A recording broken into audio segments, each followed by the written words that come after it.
విచ్చేసినటువంటి అశేష విద్యార్థులకు, ప్రజా సంఘాలకు, అదేవిధంగా కుల సంఘాలకు భగత్ సింగ్ గారి వర్ధంతి ర్యాలీలో పాల్గొన్నందుకు మీ అందరికీ పేరు పేరున ధన్యవాదాలు తెలియజేస్తూ ఉన్నా. ఇవాళ అనేక మేధావుల బృందాలు కూడా ఇందులో పాల్గొన్నాయి.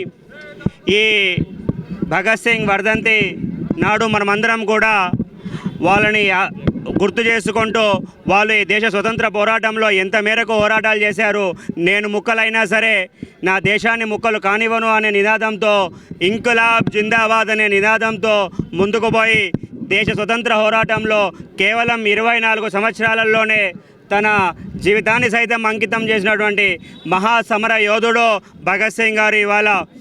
ఇవాళ ఆయన వర్ధంతిని పురస్కరించుకొని ఆయన ఒక ఆశయాలు ఏమున్నాయో అవన్నీ సాధించడానికి మనమందరం కూడా విద్యార్థి దశ నుంచే మనం ముందుకు పోయే విధంగా ప్రయత్నాలు చేస్తూ ఇవాళ కేవలం అతని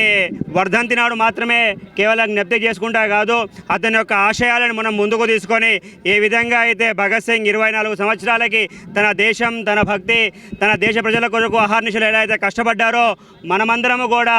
కేవలం దేశాన్ని మనం ఉద్ధరించకపోయినా సరే మన ఇంటి నుంచి మొదలుపెట్టి మన మండలం, మన తాలూకా, మన జిల్లా, మన రాష్ట్రం నుంచి మొదలుపెట్టి మన దేశం వరకు పోవాల్సిందిగా అందరినీ కోరుకుంటా ఉన్నా. ఈ యొక్క ర్యాలీలో పాల్గొన్నటువంటి అందరి విద్యార్థులకు కూడా మరొక్కసారి పేరు పేరున వాళ్ళకి ధన్యవాదాలు తెలియజేస్తూ ఉన్నా. ఈ యొక్క భగత్ సింగ్ వర్ధంతి నాడు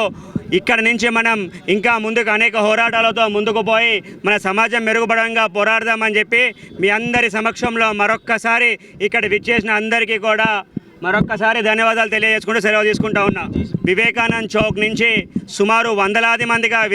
విద్యార్థులతో కుల సంఘాలు, ప్రజా సంఘాలు, పార్టీలకు అతీతంగా పాల్గొన్నటువంటి అందరికీ కూడా ఈ అంబేద్కర్ చౌక్, కోర్ట్ చౌక్ వరకు వచ్చి